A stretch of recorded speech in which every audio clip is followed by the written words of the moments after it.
ኢቱ ከንሼ ደንፉ ከነማ ሞቅጢ። ሁለት ሴቶች አጥሚት ወይም ወጥ ይሰራሉ። የሷ እዚህ እየፈላ ነው፣ የሷ እየፈላ የሰው ታማስላለች ማለት ነው። የሷ እየፈላ የሰው ታማስላለች። ሶ ፎከስ፣ የራስ ስራ ላይ ፎከስ አድርግ። ኢግኖር፣ ይሰበርበት፣ ይቀቀልበት፣ ይብሰልበት፣ ይቃጠልበት የራሱ ነው። ፎከስ ኦን ዩር ኦን። ስፔሻሊ የራስህ እየፈላ የሰውን አታማስል ነው። ይሄ is the power of focus። ሌላኛው ፕሪንሲፕል ነው። ፕሪንሲፕልድ ላይፍ መኖር ሌን ውስጥ እንደ መንዳት ነው። ይሄ ሌን ውስጥ ጠብቆ መንዳት ነው። what happens if you don't drive within the lane? ሌን ውስጥ የማትነዳ ከሆነ ዝግ ዛግ የሚያደርግ ሰው ምንድነው? ለራሱም አደጋ ለሰውም አደጋ። ሀገራችን ውስጥ አደጋ የበዛው ለዚህ ነው። ዚግዛጎች ስለበዙ ነው። ወደዚህ ዛግ የሚያደርግ ነው። ድራይቭ ዊዝን ዩር ፕሪንሲፕል። የራሱን ስራ ጠዋት ተነስቶ የሚሮጥ የራሱን ጠዋት one of the busiest cities in the world is New York City። ልጆች ሳንወልድ አንድ ጊዜ በመኪና አክሮስ አሜሪካ ነዳን። እኔና ሚስቴ እየነዳን ሳናውቅ ኒውዮርክ ገባን። ኒውዮርክ ለመንዳት አይመችም። ነጂዎቹ አግሬሲቭ ናቸው። ታይማቸው ወርቅ ነው። የሚደናበር ሾፌር ምህረት የላቸውም። ጣታቸውን በሙሉ ለስድብ ይጠቀማሉ። አፋቸውን በሙሉ ለስድብ ይጠቀማሉ። ጠገብን ስድብ።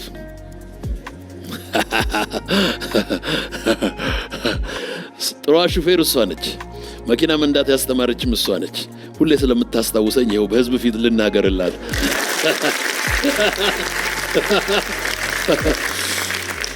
መኪናውን ሩቅ አቆምንና ሁለተኛ ከተማውን እስክንለጥ አንፈልግም ብለን ሆቴል ገብተን ቁጭ ብለን አንድ ቀን በረንዳ ላይ ቁጭ አለና አንድ ነገር አየን። እስቲ የሚስቅ ስማይል የሚያደርግ ወይም ጮክ ብሎ የሚያወራ ሰው እንቁጠራለን። ብንፈልግ የለም። ዋይ ቢዚ ነው። ጆሮ ውስጥ መንስኑን አከቷል። መሄድ ነው። ቦርሳው መሸከም ነው። ጠዋት ነው። ፎከስድ ነው። ቡና ጠጣ አልጠጣ፣ ጸጉሩ ረዘመ አጠረ፣ ነጭ ነው ጥቁር ነው፣ nobody cares። ምን ይላሉ? a city that never sleeps። የሲንጋፖርን፣ የኢንዲያን፣ የብራዚልን፣ የኢትዮጵያን፣ የሳውዝ አፍሪካን፣ የሚድል ኢስትን የኦይል ዋጋ ይወስናል። ይሄን ይወስናል። እዛ ሲመሽ እዚህ ይነጋል። ይሄ ከቢሮ ሲወጣ ይሄ ይገባል። ይሄ ይሰራል። ፕሪንሲፕል ፎከስ። ለዚህ ነው the financial capital of the world ሆኖ ማንም እንዳይነቀንቀው አድርጎ ቁጭ ያለው። ፎከስ። if you focus you will perform። ፐርፎርማንስን የሚያመጣ ይሄ ነው። ወርክ ኤቲክስ የምንለው ይሄ ነው። ወርክ ኤቲክስ ነው የማይረባን ኢንቫይሮንመንት ቀይሮ ኮንዱሲቭ የሚያደርገው። ወርክ ኤቲክስ ነው፣ ፐርፎርም ማድረግ ነው። እንግዲህ ይሄ የራሳችንን የሥራ ባህል ማዳበር ነው። ወገኖቼ ሆይ ስንፍና የድህነት ማግኔት ነው። በጣም ሀብታም የሆኑ ሰዎች ሰነፍ ልጆችን ይወልዱና ያ ሰነፍ ልጅ ስንፍና ስላለበት ድህነትን ከየትም ስቦ ያመጣዋል። የአባቱን ፎቅ ይሸጣል፣ መኪናውን ይሸጣል፣ ይጨርሰዋል። ስንፍና የድህነት ማግኔት ነው። ድህነት በዙሪያችን ካለ ማግኔት አካባቢያችን አለ ማለት ነው። ማግኔቱን ፈልጉና አጥፉ። ማግኔቱ ከጠፋ ያ አትራክት የሚያደርገው ፓወር ይጠፋል ማለት ነው።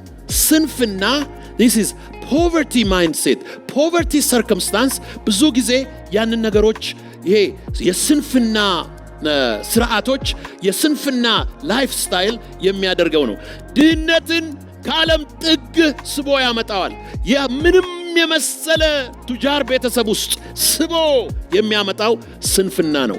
ስንፍና የፐርፎርማንስ ጠላት ነው። የሚቀጥለውን የመጨረሻውን 2 ቃላት ልስጣችሁ። እንዴት ነው ለአዲሱ ዓመት የምንዘጋጀው? ነምበር 1 ፐርሰፕሽን፣ ትክክለኛ ቪዥን። ነምበር 2 ፕሪፓሬሽን፣ ዝግጅት። ነምበር 3 አክሽን ኦሪየንትድ ላይፍ ወይም ፐርፎርም ማድረግ ነው።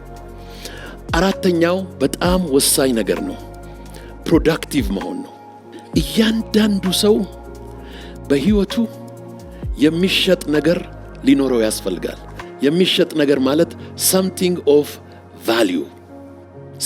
value ያስፈልጋል። የሚሸጥ ነገር ያስፈልጋል። የሰው ልጅ ሲፈጠር በፍጥረቱ ላይ የተነገረ አንድ ቃል አለ።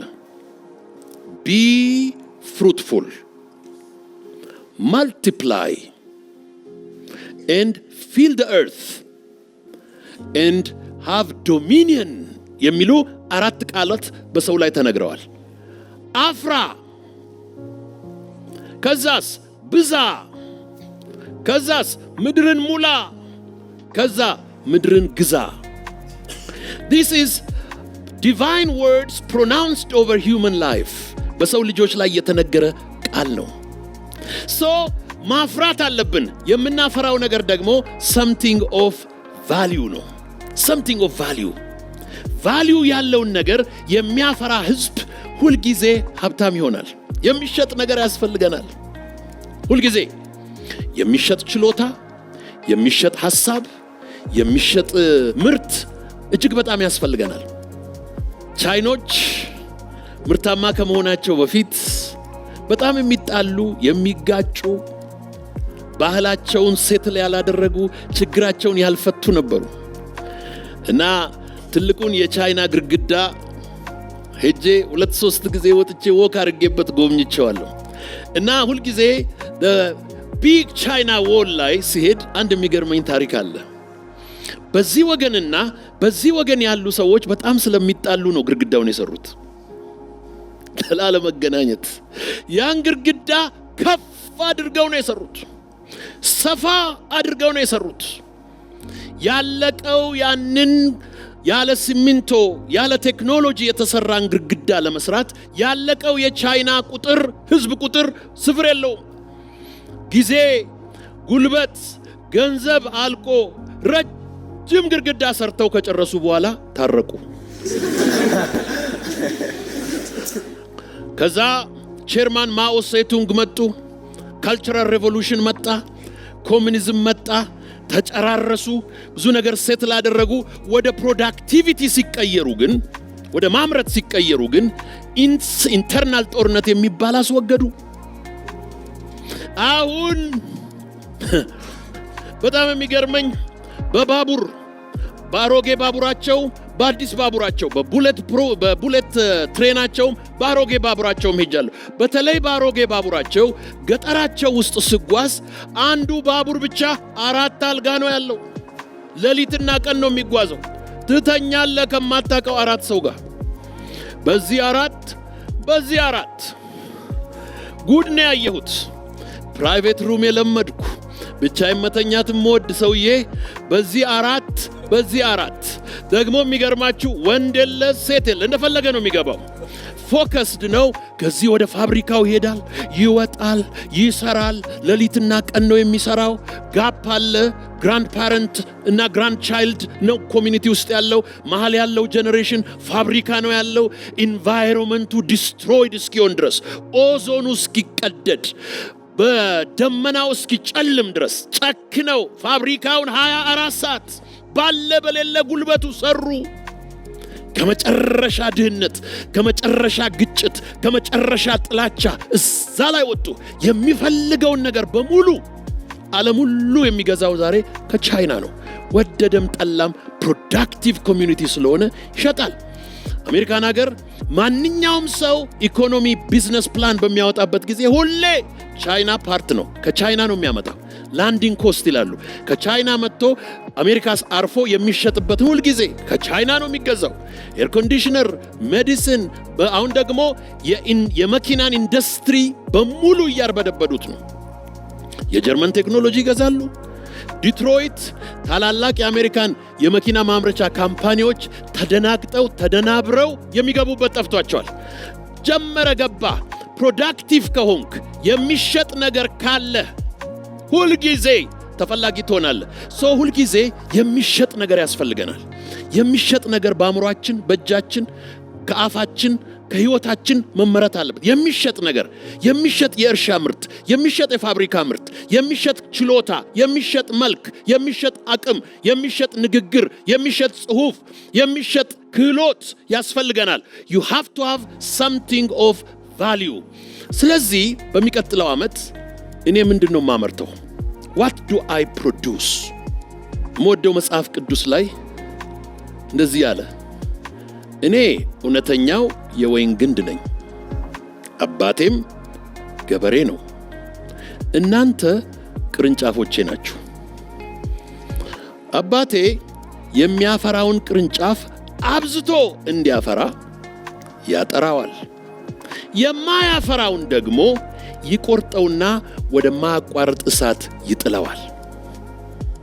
my friends፣ ከዓለም ገበያ የምንቆረጠው፣ ከዓለም ኮሚኒቲ የምንቆረጠው፣ ከመስሪያ ቤት የምንቆረጠው፣ ከኢኮኖሚክ ኦፖርቹኒቲ የምንቆረጠው it's dependent on your productivity. what do you produce?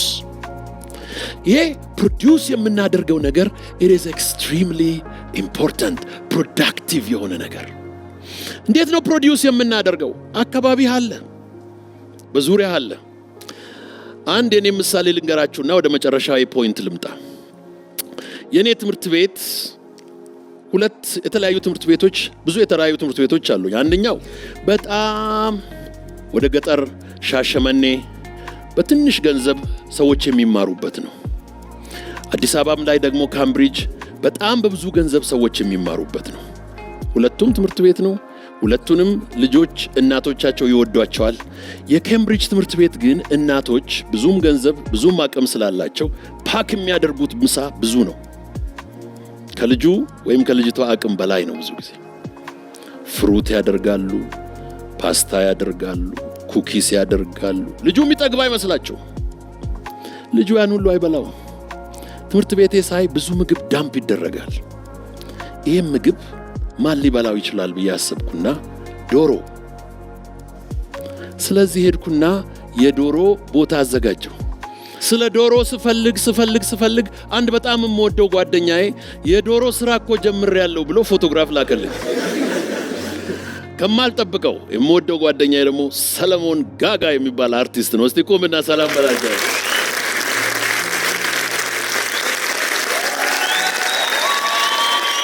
ኬጁክ እንዴት እንደሚገዛ፣ ምግቡ እንዴት እንደሚገዛ፣ ምናምኑ እንዴት እንደሚገዛ ሁሉ አሳየኝ። ከዛም በኋላ ዋለ የሚባል አንድ ጎበዝ ጎጃም የገበሬ ደግሞ እንትን ያቀርብልሃል አለኝ፣ ዶሮዎቹን ያቀርብልሃል አለኝ። ስለዚህ 1000 ዶሮ አመጣሁና አስገባው። ትልቁ የዶሮ ቢዝነስ ኮስቱ ምግቡ ነው። እኔ ደግሞ እናቶች ይኑሩልኝ ዶሮቼ ይገርማችኋል 5 ስታር ሆቴል ነው የገቡት።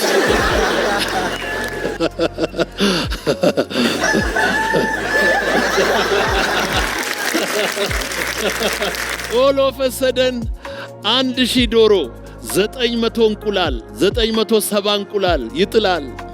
ይሄንን ለሆስፒታሎች፣ ለኦርፈኔጆች፣ ለአረጋውያን፣ ሰፈራችን ላሉ ድሆች፣ ለቤተ ክርስቲያኖች እየሰጠው ምርቃት።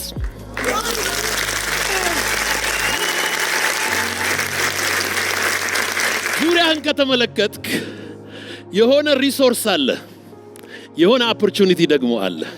ሁለት እጃችሁን እንደዚህ አውጡ። ሪሶርስ በሉ፣ ኦፖርቹኒቲ አጨብጭቡ። መጪው ዓመት 2017 በሁለት እጅ ታጨበጭባለህ። ሪሶርስ በለስቲ፣ ኦፖርቹኒቲ በለው። እንግዲህ እነዚህ ሁለቱ ሲጋጠሙ ፋየርወርክስ ይፈጥራሉ። ይህንን ፋየርወርክስ ሲፈጥር ፕሮዳክቲቭ ትሆናለህ። ከዛም በኋላ ማምረት ትጀምራለህ። ከዛም በኋላ ፕሮዳክቲቭ መሆን ትጀምራለህ። አሁን ደግሞ ሰለሞን ምን ነገረኝ? ሰለሞን በቀደም መጣና ቀየርኩ እኮ አለኝ። ምን አለ? ዶሮውን ቀየርኩ አለ። ወደ ምን ስለው ወደ አሳ አለኝ። እንዴት አልኩት። ውሃ እንደዚህ። ከዛ ግቢ መጣና አንድ ወሬ ነገርኩት። ዛፎቼን አሳየሁትና ጎበዝ ገበሬና ውሃ ከግቢ ውስጥ አገኘው አልኩት። ውሃ የኔ ግቢ ውስጥ አሁን 1 ሚሊዮን ሊትር በቀን ፓምፕ አረጋለሁ። እኔ የምፈልገው ማክሲመም 100,000 ሊትር ነው ለተማሪዎቼ። ኤክስትራ ውሃ አለኝ። እሱ ደግሞ ምን አለ? አሳ ደግሞ የከርሰ ምድር ውሃ ይወዳል አለ። ምንድነው በእጄ ያለው? ምንድነው በዙሪያ ያለው? ምንድነው በዚህ ኢንቫይሮንመንት ላይ ያለው? ምንድነው በዚህ አካባቢ ላይ ያለው? ምንድነው በሀገሬ ላይ ያለው? ምንድነው በምድሩ ላይ ያለው? ምንድነው በሁኔታ ውስጥ ያለው? ያን ጊዜ አይንህ ይገለጣል። ራእይ የሌለው ህዝብ ይጠፋል። ራእይ የሌለው ህዝብ መረን ይሆናል። So we started with perception, vision, ከዛስ preparation፣ ከዛ performance፣ ከዛ productivity ማምረት ነው። በጣም የምወደውና የምከተለው የህይወቴ ጌታ ኢየሱስ አንድ ጊዜ እንደዚህ አለ። በዓለም ሳላችሁ መከራ አለባችሁ፣ ነገር ግን አይዟችሁ እኔ ዓለምን አሸንፌያለሁ። አንድ ነገር ልንገራችሁ። 2017 ሪሶርስ እና ኦፖርቹኒቲ ብቻ ይዞ አይደለም የሚመጣው፣ ፕሮብለምን ይዞ ይመጣል። ፕሮብለም ፍሪ የሆነ ኢንቫይሮንመንት የለም። ስለዚህ የመጨረሻው ነገር you have to have perseverance የምንለው ነው። መቻል። መውጣት አለ፣ መውረድ አለ። failure is a partner of success። ስለዚህ በኢትዮጵያ ላይ ብዙ ጊዜ ኢትዮጵያውያን ጀግኖች ነን እንላለን እንጂ ድንጉጦች ነን። ችግር ያስደነግጠናል፣ ወሬ ያስደነግጠናል፣ ዜና ያስደነግጠናል፣ ሁኔታ ያስደነግጠናል፣ ያስደነብረናል። አንድ አባባል ነበረ። ኃይለ ሥላሴ ኢትዮጵያን ለቀው ለንደን ሲገቡ ይሄን ምን ጠቅል እያላችሁ ከኢትዮጵያ ደንብሮ ለንደን ገባላችሁ ተባለ። አንዳንድ ጊዜ የሚመጣው ችግር ያስደነብርና ሰፈር ያስለቅቃል። ራእይ ሲኖርህ ችግር እንደሚበዛበት አትርሳ። አውሮፕላን ከመነሳቱ በፊት በጣም ይጮሃል። ለምንድነው? ግራቪቲው አንገቱን ነው የሚይዘው። ልትነሳ ስትል ብዙ ነገር ያስጮሃል። የስበቱ ኃይል ታች በጣም ከባድ ነው። when you are down there the power of gravity is so strong። አይለቅህም፣ ያስጮሃል። ባንክ አያበድርህም፣ መንግስት ፈቃድ አይሰጥህም፣ ጓደኞች አይረዱም፣ ዘመድ አያጨበጭብልህም፣ ብዙ ሰው ካንተ ጋር አይሆንም። ያን ጊዜ ሁለት አማራጭ አለ፣ መተው ወይም መቀጠል። መተው ወይም መቀጠል ሲመጣ መስከረም ላይ ጂም የሚመዘገብ ሰው ብዛት፣ መስከረም ላይ ትምህርት ቤት የሚገባ ሰው ብዛት፣ መስከረም ላይ አካውንት የሚከፍት ሰው ብዛት፣ መስከረም ላይ ላይሰንስ የሚያወጣ ሰው ብዛት፣ ሰኔ ላይ ግን ወፍሮ ታገኙታላችሁ።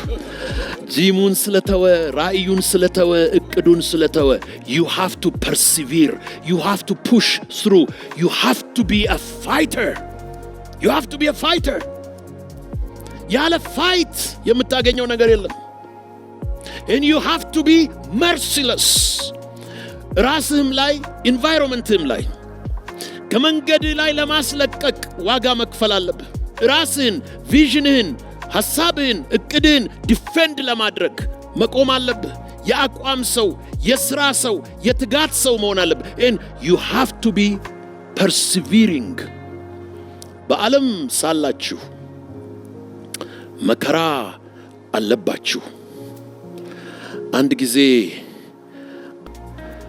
ከኢትዮጵያ ገጠር፣ ዲፕ ገጠር፣ ከድህነት ዲፕ ወንዝ ውሃ ሰውነት ከመታጠብ ሱዳን ገባ።